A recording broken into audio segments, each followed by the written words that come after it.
us. So welcome in, Marcy, Crystal. If you guys have questions, let me know. Welcome everybody over on YouTube and Facebook. Finally got that up. We're talking about hypertension and predominantly 5 ways that it causes, it is caused by insulin resistance. So typically, scientists have said things like smoking and stress and obesity are what's causing hypertension. And it's important because hypertension causes 80% of cardiovascular diseases, and cardiovascular deaths comprise 30% of disease related deaths worldwide. And that's huge. So when we look at those statistics and we know that people are sick, and they're dying from something that is completely lifestyle related in most cases and completely avoidable, we need to address that. And I talk about it a lot because it was me. I had high blood pressure that doctors couldn't figure out. I went to multiple doctors to try and get it figured out, and nobody was able to address my hypertension. I was always being told, lose weight, de-stress your life. I didn't smoke. That wasn't a factor. I don't drink a lot. That's not a factor. So I kept being cycled through medications, and I think that many of you feel the same way. So first off, I know that somebody asked about this on Monday. I'm only going live Monday, Wednesday, and Friday now, mornings, in the mornings. And they asked me to talk about hypertension and cardiovascular disease. We're going to focus on hypertension today, and I'll give you those 5 ways. But I want you to understand before we get into all of this that it's absolutely related to insulin resistance. And yes, you can change it, and it doesn't take statin drugs or other, water pills and all of that to get it done. Now, if you're on those, don't stop taking them. But I want you to understand what the real cause of it is if you're like me. So let's pause. How many of you guys feel like you're like I am or was? Good morning.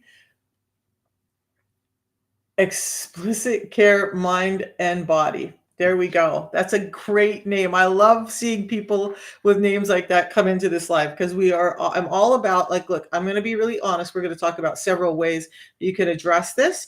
I'm going to talk about the protocol that actually reversed my hypertension and got it down to 112/70 every day without medications when it was 180/150 every single day. And my doctors were freaking out and terrified because we all knew that if my blood pressure continued like that, I was going to die earlier than I should. So how many of you guys feel like you're in a similar situation? Maybe your husband, your wife, a mother, a father, a friend, a child has hypertension that they can't get under control, and you're worried about their health. Whether it's any of those people in your life, put a 1 in the chat if this sounds like you, because most of us are suffering with something like it. But let's give it a little bit more and say that hypertension is a blood pressure of 130/80 or higher. So I used to go along thinking, 130 on the systolic isn't that bad. But you know what happened? It started climbing worse and worse and worse. Doctors were throwing more pills at me. It wasn't getting better. It never reversed on all those medications. The only way I got it down was by doing what I'm going to talk about this morning. So welcome in, Orlise. Extreme anxiety, 24/7, mini test done. Could this be insulin resistance? Absolutely, it could be. So I'm not going to tell you that it is. I'm going to tell you absolutely it could be. And we'll get into some anxiety in a little bit because that does drive up your blood pressure. Good. Gabriella, thank you for your answer. So let's dive in. I'm going to start talking about, let's just go over insulin resistance because I think it's something that's new. A lot of people have heard about. Maybe they're not clear. So let's dive into what insulin resistance is. Now, the protocol that I'm going to talk about is designed to address insulin resistance. So what I found is that by addressing insulin resistance, almost all of my health issues cleared away.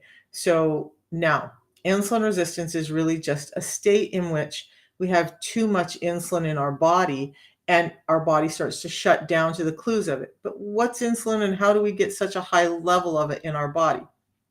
Insulin is a hormone, And one of its jobs, its primary job, I'll say, is to deliver energy to the cells.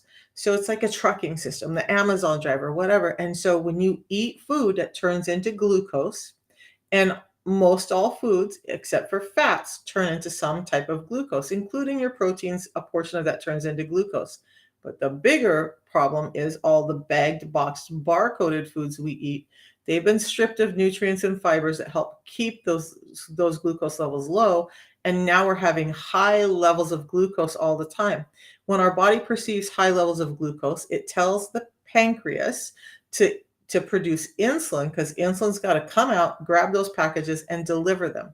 Now, every single cell in the human body has an insulin receptor, which means that every single cell needs energy to do its job, and it needs to be receptive to insulin to get that energy in the glucose form. So we're eating foods that are spiking our glucose. Our cells need it. We produce insulin, but this long term, so like having a piece of cake or a pie or something and doing that once in a while, that's not likely to cause insulin resistance. But when we're doing it over and over and over, cereal for breakfast, bagels for breakfast, pancakes, waffles for breakfast, all these sandwiches highly laden in bread and a very little bit of protein in them, that all spikes your glucose, creating a higher need for insulin. When that higher need for insulin is present all the time, the cells start to become resistant to it. They just start to shut down to those cues. Now they can't get the energy in. There's a number of factors why that happens. Maybe we'll talk about that on Friday. But now you're insulin resistant. One other important thing to understand before we dive into the blood pressure is this. Insulin is anabolic. It wants things to grow. It wants things to grow and proliferate, and it's going to stop the breakdown of anything in the body while it's, as far as energy, while it's present. So now it's blocking fat breakdown. It's encouraging fat storage, because when insulin can't get the energy to the other cells, it's going to put it in your fat cells. Your fat cells in your liver, under your muscle wall, your belly, and all that jiggly stuff that's around the exterior of your body that you don't want and don't like. That's an overabundance of insulin.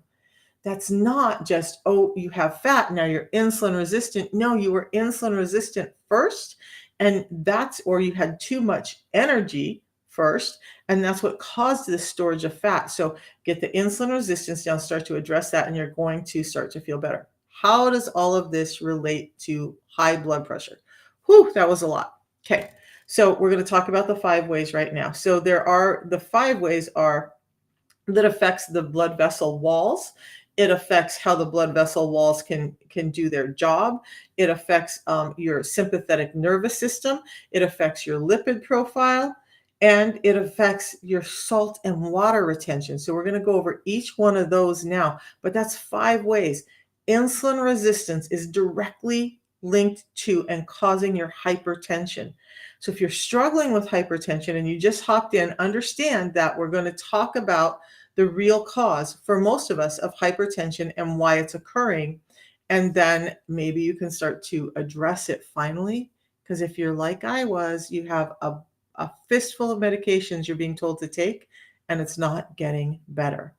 So let's go over endothelium, the interior wall of your blood vessels. This is the first one I like to talk about. So remember when I said insulin is anabolic and it wants things to grow?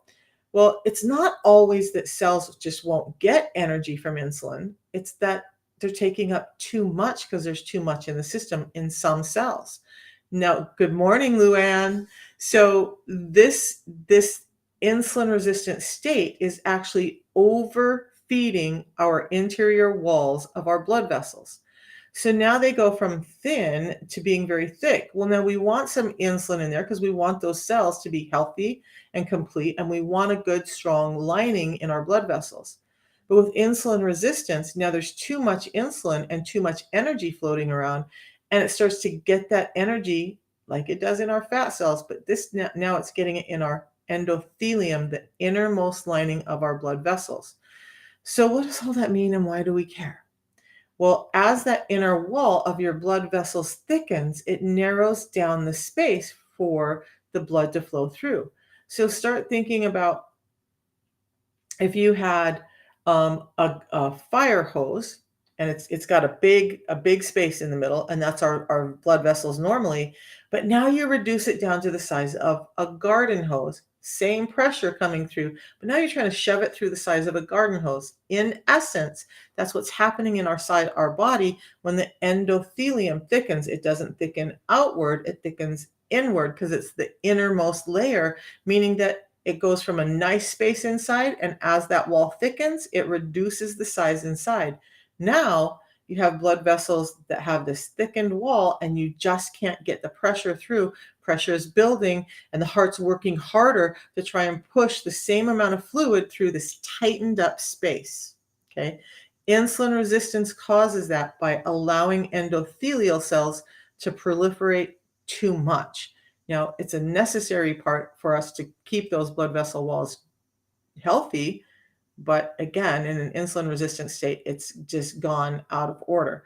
So another way that insulin resistance is causing this is aldosterone production that happens in our kidneys. Now, instead of what aldosterone, slow down, Misha. Aldosterone regulates salt in our body. So, aldosterone being present is able to tell our body when to let go of salt and when to keep it, keeping us in an electrolyte balance in our bodies. But insulin resistance messes even with that hormone, and now it's not functioning properly, and it's cueing more retention of salt than we should have. This is one of the reasons why doctors tell you to watch salt if you're hypertensive. It's not always so much just about the salt. It really comes back to this problem of too much sugar and too much insulin, because now insulin is creating too much aldosterone, allowing us to hold on to too much salt. Maybe you're not over salting your food, but your body just can't get rid of it because there's too much aldosterone in the kidneys, cued by insulin resistance, by insulin high levels. So now not only do you have a narrow blood vessel wall that's trying to push the regular amount of flow through it, you're increasing the blood pressure because aldosterone is retaining salt. And when you retain salt, you retain fluid. It's not just going to happen inside your blood vessels. You're starting to see your hands, your ankles, your feet, your knees all starting to swell. And you just have this puffy look because you're retaining so much water. You guys, simple test. Can I give you a simple test to tell if you're retaining too much fluid? And you probably already know if you are. You can just simply press your finger into an area that should be somewhat lean. I like to use my forearm, like right along my wrist. Press your finger into that area. And when you release it, see how that pressure spot went away pretty quickly? I am not retaining too much water. Now, if I pressed this spot and I released it, and that it doesn't even really turn white, I might be a little dehydrated this morning. If I press that and that white spot stays, you're retaining too much fluid. You have a fluid retention problem. It's an easy check. Are you starting to become inflamed and retaining water? Okay, do it on yourself. Let me know if you have hypertension and you just did that. Can you do that? And then let me know. Is that that spot releasing right away, or is it remaining there and slowly going away? If it's remaining and slowly going away, either tap the hearts or type a 1 in so I can know if this is making sense, and maybe it's hitting that this is a problem for you. It all comes back to insulin. In this particular point, insulin creating retention of salt and water. Now, some people are just more sensitive to salt in the first place. Okay, Gus, so this resonates, right? So now if we get that under control, you'll see not only your blood pressure come down, but you'll see that you'll start having less of this fluid retention throughout the body. Mine was horrible, guys. I had edema and neuropathy as a result of it, all coming back to this fluid retention. So you start to see how everything links together, right? It's not just the heart this is affecting. These all affect different parts. But I remember one day about 3 months after I started figuring this all out, not even 3 months in, about 2 months in. And it was summertime. So it was the first time I'd had shorts on in a while.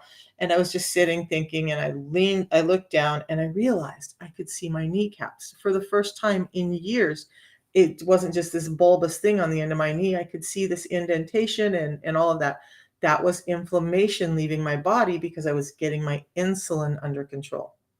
But again, we're talking about the heart today. So that's two ways. Now, as that endothelium, that innermost cellular layer starts to thicken, it also starts to become a little bit defunct. One of the things, the endothelium is your blood-brain barrier. So it's regulating what's getting to the brain. We're talking anxiety, depression, all of that. And how does your anxiety and depression increase while your blood pressure is increasing, and yet you're being told to get rid of the anxiety to decrease your blood pressure? Well, what if they're both coming along at the same time? This endothelium now, not the innermost layer of your blood vessels, not functioning properly, means that all of the stuff that needs to get to your brain may not be getting to your brain, that it's being a little resistant, it's too thick. But the other thing is, that layer is what produces something called nitric oxide in our bodies. Now, nitric oxide is something that allows our blood vessels to relax and expand. So, in a normal person, when we have increased blood pressure and we're not in fear or needing to run or be active, our body will start to produce nitric oxide, allowing those blood vessels to relax and open up, reducing the pressure of the flow. But with insulin resistance and the endothelium dysfunctioning, they can't produce nitric oxide like they're supposed to. So you're just not getting those clues. Now you have a blood vessel that's smaller and tighter. You have a blood vessel that's having more water be pushed through it because of this aldosterone thing. But now you also have a blood vessel that can't open up and relax when that pressure increases. And so now your blood pressure is just increasing and climbing and getting worse. So that's three of the ways. So we did endothelium, we did salt retention, we did nitric oxide. By the way, nitric oxide is so important that we have given medications to mimic nitric oxide in the body. So that's when they give heart patients this pill that helps their body just kind of explode. It's opening up the blood vessels. We shouldn't need that, but in an insulin resistant state, our vessels aren't able to do that. So I'm missing one because I want to talk about LDL, but I'm missing a piece. So we talked about increased. I'm trying to think through, you guys. I talk about this all the time, and for whatever reason, today it's just not coming out, that fifth one. So the sympathetic nervous system, that's right. Okay, so now way number 4, before we get into lipids and statin drugs, I want you to understand this. The fourth way, so now we have blood vessels that won't relax, they're too thick, and you have too much water going through. Now, insulin resistance, and how could I ever forget this one? Insulin resistance has an interplay with almost all of your other hormones, including the hormone called cortisol. And it affects your sympathetic nervous system because our sympathetic nervous system is one of the things that tells us when we've got to get up and be active, when we got to go. So like in olden days, if we were being chased by a predator or an enemy, our cortisol level would rise. We would get not just blood flow to the system, we would get lymphatic flow. We would get all of this good stuff priming the pump for our bodies to be able to run or fight or do whatever we needed to do in that moment. And our blood pressure goes up with that sympathetic nervous system initiation because we're trying to get more blood flow to the body. We're trying to get this out there. But insulin increases cortisol levels, and it increases it constantly. Not a high amount, but a small amount. So now you have a heart that's working hard because your blood vessels are thick and they can't open up and there's too much water. And now we're adding the fact that we have this other hormone coming in telling the heart to work harder because it's perceiving that we're under stress because insulin dysregulated it. Insulin actually causes a small amount of cortisol to be increased. Think of anxiety and depression as well as blood pressure. That cortisol, that high level of cortisol all the time, you never get a rest from it, is causing a lot of the anxiety or anxiety. I was going to say anxiolytic. That's a drug. That's a drug term. But anyway, it is increasing your anxiety in your system constantly when you have high levels of insulin. So that's 4 ways that you know that insulin is causing your blood pressure to rise.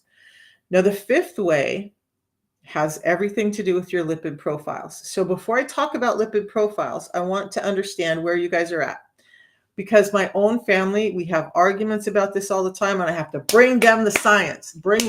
I'm like, you guys, I get that you have bachelor's degrees and you did a nutrition course and all this stuff, but you need some more education. So, how many of you guys have been told that your lipid levels, your HDL, your triglycerides, your cholesterol is driven by the dietary fat you eat?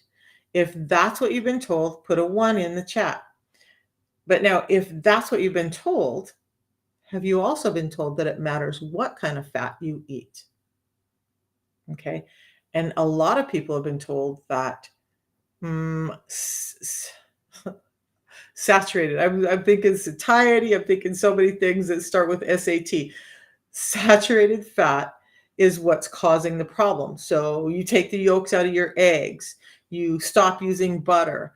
You don't like coconut oil because God forbid that's a horrible thing. And you cut all the fat off of your meats. We're going to talk a little bit in a minute about some more things with fats that are important to understand.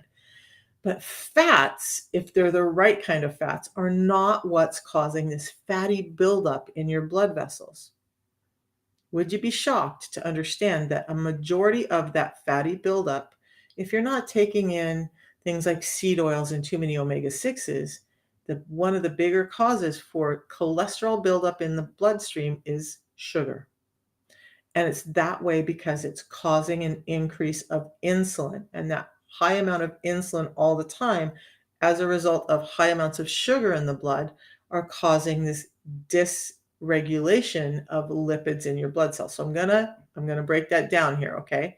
So if you have had labs and you know that like a complete metabolic panel, which you should have done once a year, has a thing called a cholesterol panel included in it. That's why it's a complete metabolic panel, okay?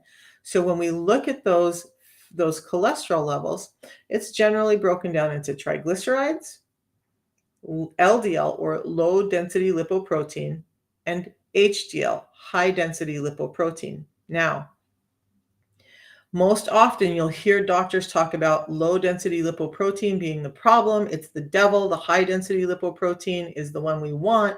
It's the good thing. And so they're just looking at these numbers, and then they're looking at your overall cholesterol numbers, and they're freaked out because everything's in disarray. But what they can't tell, even if they're telling that your LDL is rising, what they can't tell by the normal test is this. Your LDL and actually your HDL is broken down into parts too, but we're going to talk about LDL. So there are many types of LDL, but the two we want to address today are what's called type A and type B. Now, type A, because it's low density. When you think of high density lipoproteins, the HDL are small, really dense particles. LDL are a little bit bigger and more buoyant than HDL. But type A is probably the largest type of LDL, kind of just bouncing around. It's like a big beach ball, a fluffy big thing. And you'd think maybe you don't want that, but we're going to talk about why. The other part is type B LDL, and it's a smaller, denser type of lipoprotein, okay? What happens is in insulin resistance, it's cueing our liver, these are produced in the liver, to produce more of the type B LDL. So your overall LDL may not change, and so you don't notice it right away. But the ratio of type A to type B has changed. So get out your pens and papers because I'm going to give you a calculation right now to tell where you're at. And this can tell not only your LDL A to B ratio, your risk for heart problems, and your risk for insulin resistance. So it's giving you a lot of answers, and it's like the poor man's test for lipids. So get out your pen and paper. I want you to go back to your labs when you have a chance. I know you don't all sit with your labs waiting for Misha to go live. Find the triglyceride number, and then find your HDL number. I know we're talking about LDL, but I want those two numbers. Find your triglycerides and your HDL. Now, women should have an HDL over 50, men should have an HDL over 40. If it's below that in the first place, you probably are having problems, but a more accurate test is to take the triglycerides and divide it by the HDL. Why? Currently, it's one of the only ways that we can kind of decipher what the LDL is doing in the body. So when you divide triglycerides by HDL, and by the way, over on TikTok, you guys on TikTok, in the tab on my profile called How to Tell, this calculation is there. So if you don't have a pen and paper handy, you're driving, whatever, just go back to that tab later, follow me, go back to the tab, find some calculations that are going to help you here. Now, this one doesn't require anything excess from what you're already doing. It's already in your complete metabolic panel, but that resulting number, dividing the triglycerides by the HDL, should be 2.0 or less. That's according to the NIH and Dr. Bickman's book, Dr. Bickman being one of the top metabolic scientists in the world. But they've kind of reduced that now to saying, okay, well, 2 is all right, but we really want to see people below 1.5, and they're kind of leaning more towards going to 1. But you'll be able to find the 2.0 or less on the NIH's website. Now, 2.0 or less means you're likely to have a good LDL profile, meaning the equal amounts of type A and type B, or healthy amounts. But if it's above 2 in that ratio, so like if your triglycerides are 150 and your HDL is 50, that's a good number for women, right? But no, divide the HDL by, or divide the triglycerides by the HDL, and you come up with something that looks like a 3. So even though your HDL looked good, this ratio says 3, and that's above 2. And that means you're at risk for insulin resistance or have already developed it. You're at risk for heart disease, and your LDL is off. Your LDL is probably highly part B. Why does all of that matter? The type A LDL, that big buoyant one, you'd think that's the one causing the problem. But it's kind of like that carefree person in your life who just runs around doing whatever they want and they just don't really seem to get bothered by much. That's kind of your LDL-A. It's bouncing around and rarely is it interacting with the blood vessel walls. Okay. Thank you, Tina Marie. Thank you so much.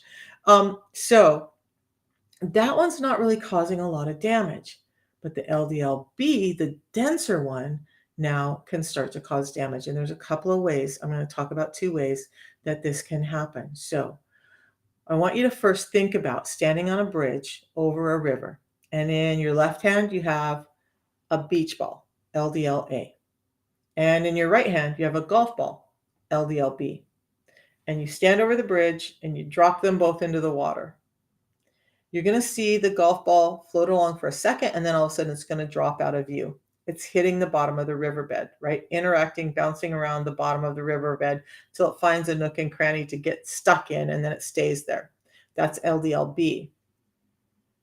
LDL of 121 is not a concern. An LDL of 121 would be a concern for me. Yeah, I mean, I'm going to say that I would be concerned with an LDL of 121. That's pretty high. What's your triglyceride number look like? And what are your HDL? What is your HDL? Listen, Dawn, if you want, if you have your labs out, let's take a look at that. If you can give me your triglyceride number and your HDL number, then we can tell what's happening with that LDL of 121. Because although 121 is high, it really matters more what's going on with your triglycerides are 57. That's a good number for triglycerides. What's your HDL at? Again, you guys, I want to clarify, I'm not a doctor. I'm not a scientist. I'm taking information from doctors and scientists, and I'm trying to put it into relationship here. So on onset, that would look like a good ratio to me, right? So the LDL, though, being high, it should be okay, but check with your doctor on that. And I'm going to do some more checking, Dawn, and on your specific numbers and see what I can find out what that might mean. Okay.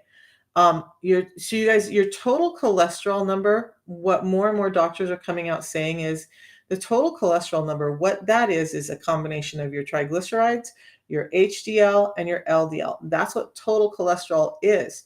So if your HDL is high, your triglycerides are low, and your LDL is high, you might have a cholesterol number over 200, which yours, Dawn, obviously is. And a lot of doctors would freak out and go, oh, that's horrible.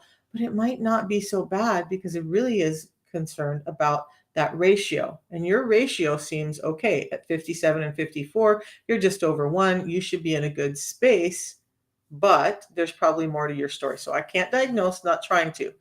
But the LDLB. So we want to think about LDL.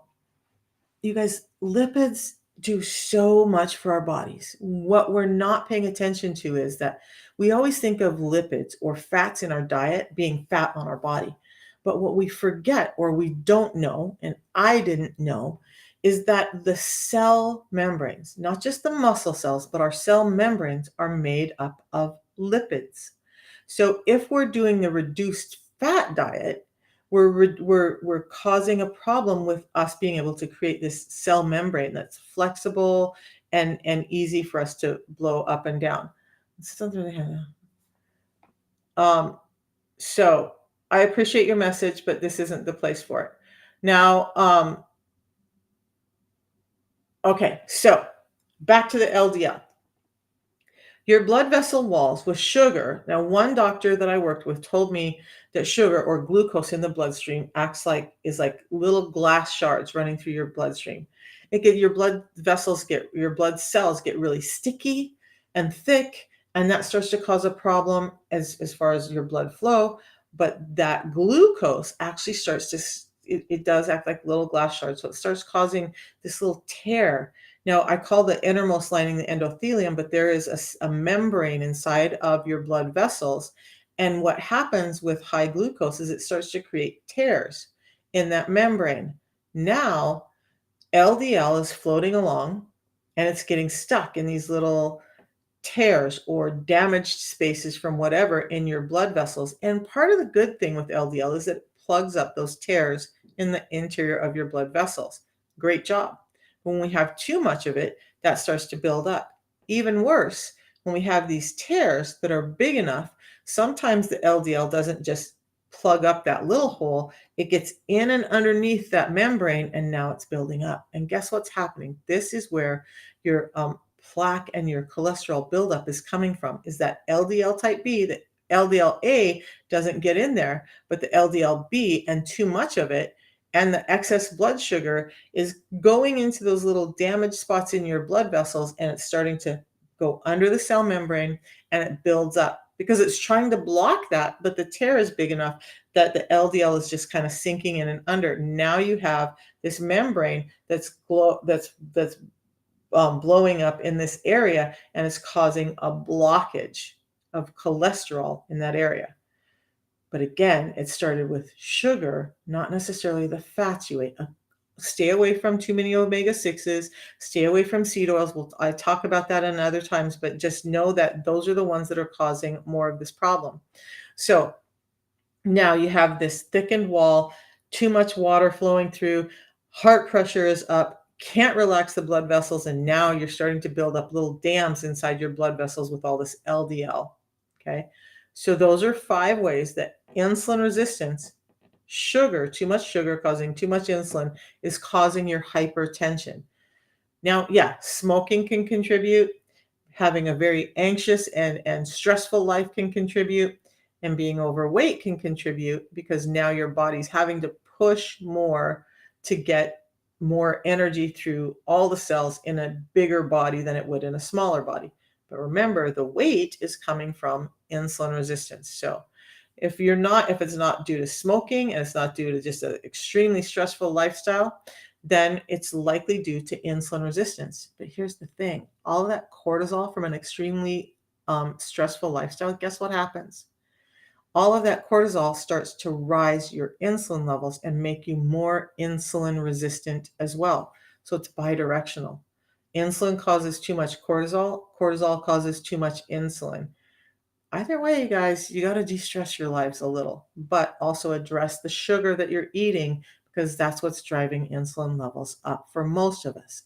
Now, as far as salt retention, some people just have this problem with aldosterone before insulin resistance, and so they just can't take in salt. Most of us can take in healthy salt levels. And I was listening to one doctor who said a healthy salt level is this, and you'll know. And we've all been there. Like I did it before making refried beans, right? I put salt in, it just didn't taste quite enough. I put a little bit more in and I put a little bit more in, and then all of a sudden it was a lot more. And then now all of a sudden the whole pot of beans was ruined because they were bitter. If you get in too much salt, it's going to be bitter and it's going to be almost impossible for you to eat. You're going to be like, oh, this is gross. But if it's not, if it's just flavoring, your body probably can handle that salt and probably needs that salt. But in an insulin resistant state, it changes the way we react to it. So instead of just focusing on the salt, start focusing on the sugar. Yes, focus on your salt till you get those insulin levels down, and then you can salt your food. Like I never measure or count salt, and yet my blood pressure is 112/70 every morning now. No medications. The medications weren't helping. My blood pressure was getting worse. So that's that. The bottom line is insulin resistance is the biggest driver for this. And we don't need medications to deal with it. We don't need to do anything but understand that our food environment and the way we live today is causing it. It's causing all of this problem. So has this been helpful for anybody? You guys, any of this make sense, or anybody have any aha moments during this? I saw a couple of comments. So just let me know if we're on track. But before we're done, I want to talk a little bit about statin drugs. So statin drugs, because we're talking about LDL, are supposed to help you regulate your cholesterol levels, right? Is anybody in here on statin drugs? Put a 1 in if you're on statins, or just type the heart so I can understand. So statin drugs are one of the therapies that are given to us with heart problems, because they're trying to reduce the level of lipids in our bodies. But again, understand that sugar is really the cause of that.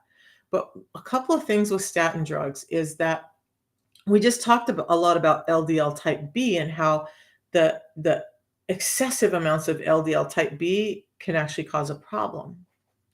Science is showing that those statin drugs actually shift you into creating more LDL-B, just like insulin resistance would. So now, instead of creating better health with your LDL, the statin drugs can actually cause more LDL type B production, and that's clogging up your blood vessels. Horrible. The second thing with statin drugs is that there is new science too that's also showing this bidirectional link, or actually, I don't know if I want to call it bidirectional, but statin drugs have been shown in recent studies to increase your insulin resistance. So now you're creating more LDL type B, which was already a problem, and you're increasing insulin resistance, creating even more LDL type B. And so they're giving you more and more of this drug. All the while, you're getting sicker and sicker. So some people need statins. Okay, I get that. But most of us just don't. So if you want a better way, understand that addressing your sugar intake and how that sugar goes into your body is important. So let's dive into that a little bit. One of the reasons that we have so much high blood sugar right now is because we've stripped things like enzymes, fibers, and other nutrients out of our foods to put them in these pretty packages that taste so amazing, like cereal. You guys, I love cereal. And in fact, the other night I was like, you know what? One of my favorite desserts was actually raisin bran and some cold milk at night. But wow. I mean, that's probably better than some of the sugary cereals. But now I understand how even that raisin bran is not as high in fiber as it should be. Fiber slows down the delivery of sugar into our cells, into our bloodstream, creating less need for insulin. So one of the first cues we can do is to have a good source, but a multifaceted source of fiber. So here's where things get crazy, right? We focus on all these things, and there's all this stuff out there, you guys, berberine and turmeric and all these things. Well, at the bottom of it, is all really fiber. Berberine is a component of fiber. Okay, so we need to also understand that we have two sources of fiber in our diets. We have insoluble fiber and we have soluble fiber. Insoluble fiber is like strandy.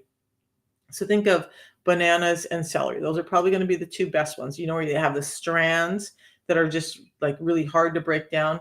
That's fiber, and that's insoluble fiber. What it means is that when it goes into the system, number one, it's not digested. So it's not going into the sugar load of the system.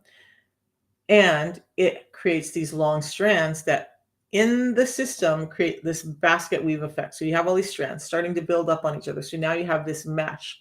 That mesh goes through and it's really good. It can help with blood sugar regulation, but it also is cleaning you out, helping you poop. But oftentimes we're being sold a fiber like this that's a single source of fiber. And although it can work and maybe reduce your blood sugar by about 10%, a better source would be something that includes a number of insoluble fibers as well as soluble fibers. So now soluble fibers don't have that strandy effect, and you'll often see them as like guar gum or locust bean gum. They're thickening fibers. So they do soak up water and they get really thick in your gut, and that starts to help you feel satiated, but it also starts to encapsulate that sugar and the lipids that you're eating and slow down the absorption of those into your system. So we want a gut that's working and it's doing its job, it's flexing its muscle, okay? And we want that to happen consistently. The problem is fiber's been stripped out and most of our guts are lazy and there is no muscle left to them. Basically, there's always muscle there, but basically those muscles are not working. So now you're having gastrointestinal problems, Crohn's and IBS and all of that, because we have a lack of fiber in our diets, but not just a lack of a single source fiber, a lack of multiple sources of fiber. And it's hard for most of us. How many of you guys think like, okay, all of this is great information, but now you're going to tell me I got to go research all these fibers that I need to take because just having a green salad every day, that's a better choice than having a piece of bread before dinner, right? But now you got to try and know what fibers you got to combine to eat to get the best. No, you don't. That's why we have the protocol that I use. It has 7 different sources of soluble and insoluble fiber to do this job for you. Now, have all the vegetables you want, have all that, but add the right kinds of fiber in and it's still going to help you. I've had vegans, vegetarians, pescatarians all benefit from this because although they're eating healthy, they're not getting the right amounts of fiber to actually deal with the foods we're eating.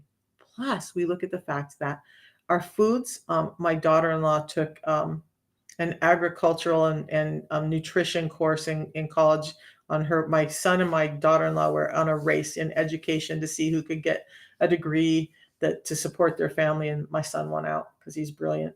He's brilliant. I don't know where he gets that. His dad? I don't know. No. Anyway, she took this course and she learned a lot about farming practices. So we know that, and I was surprised. I know that our food is 40% less dense, most of it, in the nutrition that we need than it was, say, 50 years ago because of our farming practices, because we don't rotate crops, because we don't fertilize properly, because we're using all these chemicals on it, because of what all, the increase, we're trying to get foods to grow quicker so we can feed more people, and all of that creates this nutrient deficiency in our foods. It's so bad that I was listening to a doctor talk the other day, and he said that beets have 76% less nutrients in them than they used to have, and that's impacting our health. So even if you're eating raw organic foods and you think you're doing well, but you're still suffering with diabetes and whatnot, it could just be the nutrients in the food that you're eating, and you don't have a lot of control over that. Yeah, you can try and buy organic, you can try and grow your own foods, but most of us just don't have time for all of that. And by the way, organic foods only have to be a small percentage more organic than the foods sitting next to them, meaning they may still have pesticides on them. It doesn't mean pesticide free. It means they use less than. So be careful with just the term organic in your foods and understand what your foods really are. But here's the thing. what I do for fiber, what changed my health, and so much so that I'm a fiber nut now, is just this. The protocol that I use includes those 7 different types of soluble and insoluble fiber. What happens is we go from about a 10% reduction in blood sugar to up to a 30% reduction in blood sugar when taken with a meal. That's huge. Can you imagine having a meal and now all of a sudden your blood sugar spike and absorption is about 37% less than if you didn't have the fiber, and 27% more than when you're eating a regular type of fiber. So much so that I have a friend who her husband was doing this in his lunchbox every day, ran out of this, and so she was like, okay, now's the day you're going to listen to me. And she gave him some of this, and he took it. Day 1, he came home and said, it's different. It's different. I would have never believed it, but I'll never go back to the other. So this is as simple as it is. Okay. I know the other comes in packets now too, but this is the packet. I'm just going to pour it in water. And look, this doesn't break my fast. I haven't even talked about fasting yet. And I am in a fasted state right at about 16 hours again today. So I'm just going to mix this up really quick, just like that. That's it. Now I'm going to drink it down. Now this is going to give me fibers, and we haven't even talked about all the good parts of fiber.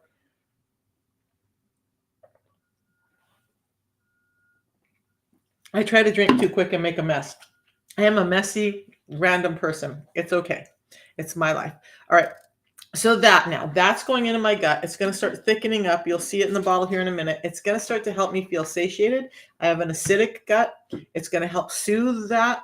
It doesn't break my fast. Now, when I do eat at about 12, 1 o'clock, I'll have one of those right with my meal, and it will give me that blood sugar reduction at the time of my meal. Now I'm starting to be more insulin sensitive, but now I just drink it and I'm not going to eat for several hours. Why did I do that? Because for me, this is for me, but I just want you to understand the benefits. For me, like I said, it soothes my gut. It's starting to help it feel fuller. So I'm going to go through my fast a little bit longer. I'm going to probably make it to 18, 19 hours in my fast and get more benefits of the fast between hours 16 and 18 or 19 than I would if I stopped at hour 16. Not my focus, but it's going to help. This goes in and it feeds the positive microbiome in your gut. And when it feeds those, they create something called short-chain fatty acids. The short-chain fatty acids cue us to produce ketones, which cue us to burn fat for fuel. So I do this in a fasted state, not just to help with those blood sugar spikes, but to help with satiety, to help with gut health, to help me be in a fat burning state even better. And this can help with GLP-1 production as well. GLP-1, glucagon-like peptide 1, which is what is in all those drugs. Ozempic, Mounjaro, tirzepatide, whole other talk. We'll talk about that another day. That's actually naturally increasing that in my system, along with the tea that I have every morning, and then I'll have another one this afternoon. Sometimes I have more than 2 a day. Sometimes I actually only have 1 a day, but I try to get in 2 a day. If I have a really busy day or I'm sitting in classes all day, I've had up to 5. They're both real food, gluten-free, halal. It's not harming your health. It's actually building health. And that's why I love the system. So the tea that I drink every morning right here, same thing as this, but I can have it, same thing as this being the fiber. The fiber is in cold water. The tea can be hot or cold, and you can add other stuff to it that are not sugar additives. So cinnamon stick, I put in the wintertime, I put chai spices in my tea when I drink it hot. But slow down. Why the tea? The tea is an amazing tool that was actually developed as a mental health tool. So helping with anxiety, depression, brain fog, because it's allowing nutrients to get to the brain. And by addressing insulin resistance, that blood-brain barrier starts to act more reasonably. And we're getting those nutrients to the brain. This has something called chlorogenic acids in it. They're one of the components, one of the few components that can actually get through that blood-brain barrier and deliver nutrients and energy to the brain. This is 375 times more potent in chlorogenic acids than a standard bagged yerba mate tea. And that's what it is, yerba mate with some stevia for flavoring and a little bit of citric acid. I was wrong in that before. There's a little bit of lemon flavor in here. The tea leaf actually has a lemon flavor. We add a little bit of lemon just to kind of enhance that flavor. So it tastes like a lemon iced tea, but it can increase your GLP-1, glucagon-like peptide 1, by up to 70%. It's helping you be more insulin sensitive, allowing that glucose to get into cells even when you're not in a fed state, because your body behind the scenes is always trying to keep your glucose levels up. Just caveat there, okay?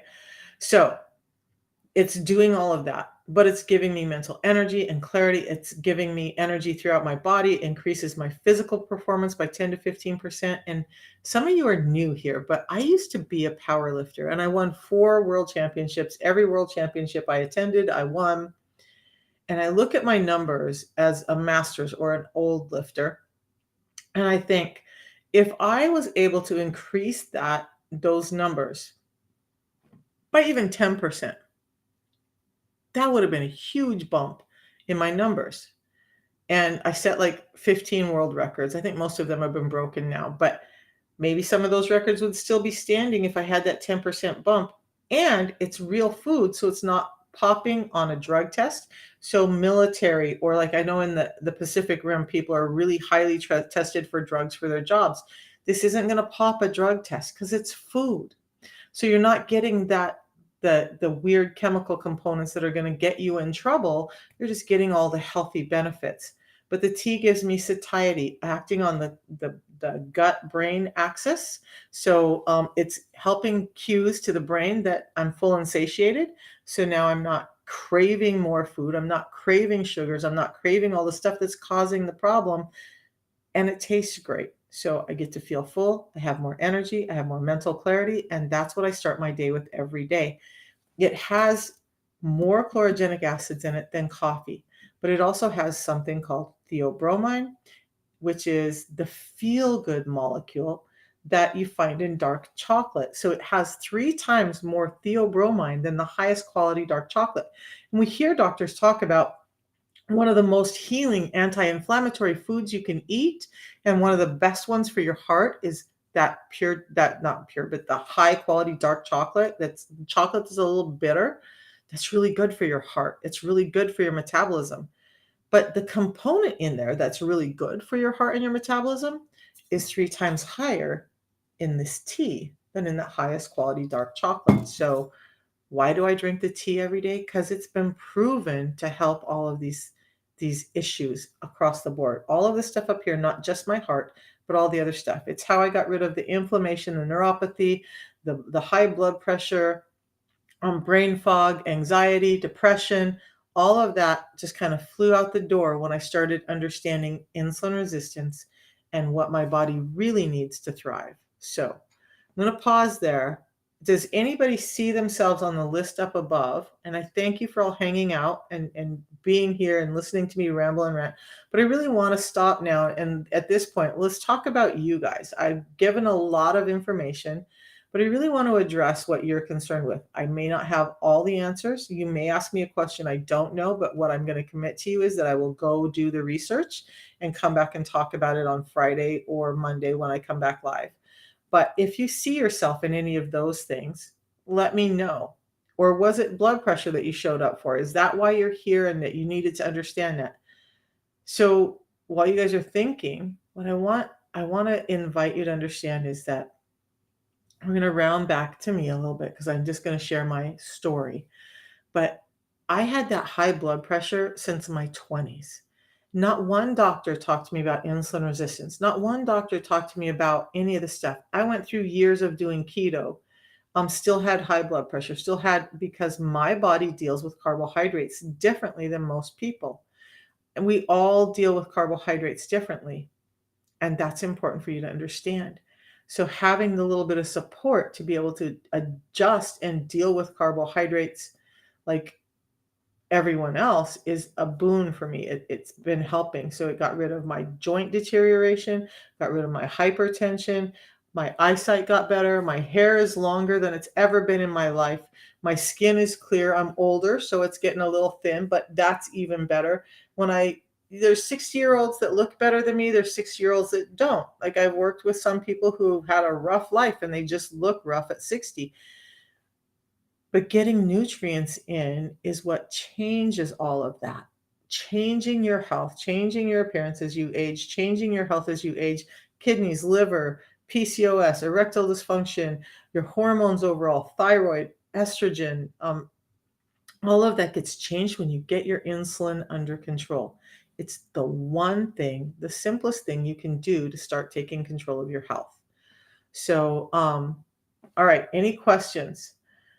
We talked about PCOS the other day. I know somebody talked about anxiety this morning. We haven't talked about kidney and liver disorders for a while. Acne, psoriasis, eczema. You guys, your skin is your early warning system.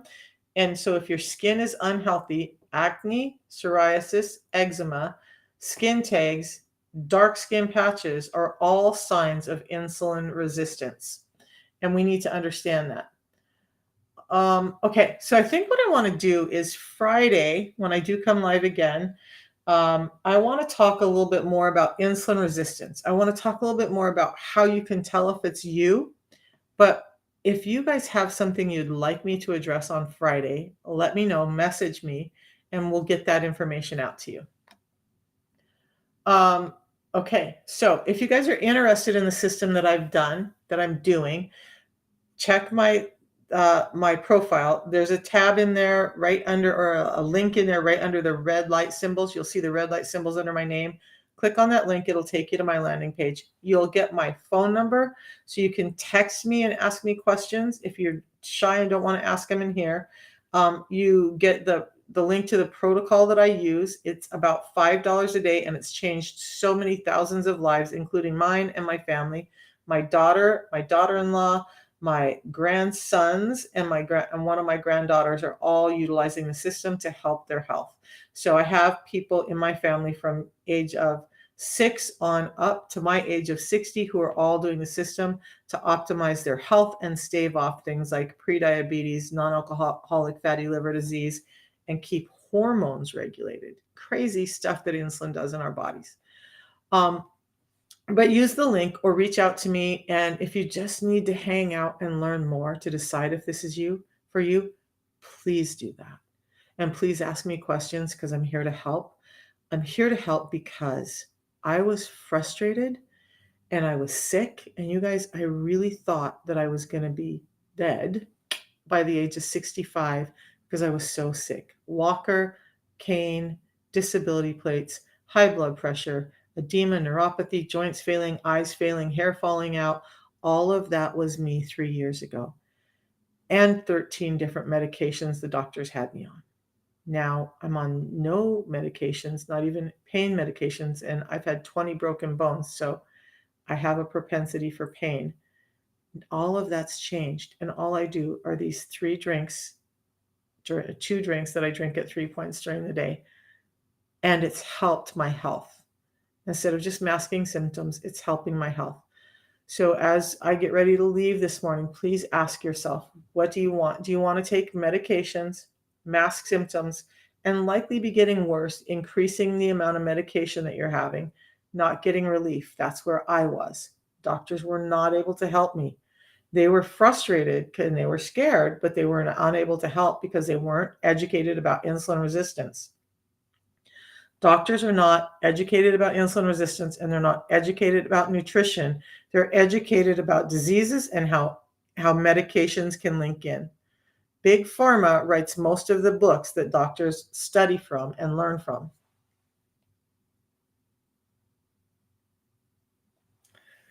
If you knew that eating all those bag boxed barcoded foods was creating a system where you eat more and create more insulin resistance and then drive you to Big Pharma, you might want to start to change that and understand that nutrition is the biggest part of how we get better. Medications are necessary in some points. I'm going to say that, but not always. Oftentimes we're being medicated when we should be given options for better nutrition to support our body's functions. And that's what the system does. And that's all I've done to change my entire health. So we'll see you guys on Friday. We're going to talk some more about symptoms of insulin resistance, how you can tell if it's you. Good morning, Marianne. I love your name, Red, White, and Blue Flags, or Red, White, and Blue. You guys, I saw it. You know what? I don't normally get into this stuff, but I don't care this morning. Here's the thing. I used to be that person that just hated our flag because I'm Native American and I had these views about what was going on in our world. But I proudly have red, white. I wear my red, white, and blue shirt the other day, got tons of compliments on it. We live in an amazing country, and I appreciate that you have that in your profile. There's no country in the world that doesn't have problems, but I feel like our countries, we have great potential. We got to stop the infighting and start finding ways to work together. So enough of that. We'll see you guys Friday. Now, my week is really busy because I have family that's leaving this week and going to Kentucky. So they're going to be about 8 hours away from me, and I'm not going to get there for about 3 more months. So I'm going to maximize my time with them. I have a grandson who has a devastating disorder. We're lucky to have him at age 8 because most kids with his disorder are gone by the time they're 5. So I always try to grab as much time with him as I can, and knowing that I won't see him for 3 months and knowing that he's going to be crying almost daily within about a week because he misses his Nana, I want to give him as much time, love, and attention as I can. So I will be a little bit less available this week, but always available to the people that I'm helping. And we'll see you guys Friday. Have a good week. And I will get some videos up on hypertension over the next few days to break down these things we talked about in pieces. So 5 videos on the 5 ways, and look for those this week. And I hope it helped. I hope it helped. And we'll see you guys Friday. Okay? Have a good day. Thanks, you guys.